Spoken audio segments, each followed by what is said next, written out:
আমরা দুর্ভোগ এড়ানোর জন্য কিন্তু দেখবেন নগরীর কোনো সড়ক আমরা ব্যবহার করি না, অনেকে রাস্তার উপরে সমাবেশ করেন, কিন্তু আমরা কোনো সড়ক ব্যবহার না করে ঐতিহাসিক সোহরাওয়ার্দী উদ্যানকেই ব্যবহার করার জন্য সিদ্ধান্ত নিয়েছি, যেটা খুবই ব্যয়বহুল। এখানে পানি, এখানে বালু ভর্তি করা লাগে, যথেষ্ট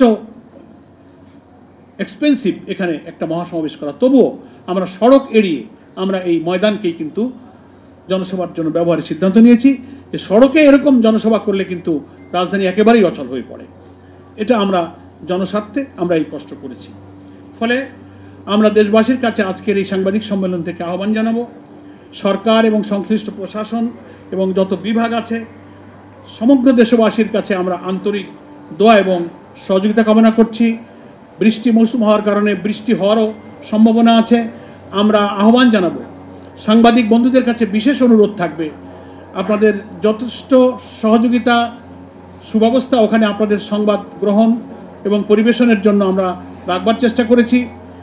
আমাদের এই জাতীয় মহাসমাবেশে যারা উপস্থিত হবেন, বৃষ্টি হলেও তারা যেন শৃঙ্খলার সাথে এই সমাবেশ সফল করেই তারপর সমাপ্তি পর্যন্ত থাকেন, সেই আহ্বান আমরা আগের থেকেই জানিয়ে রাখছি। আমাদের সেই মোটিভেশন আগের থেকেই চলছে।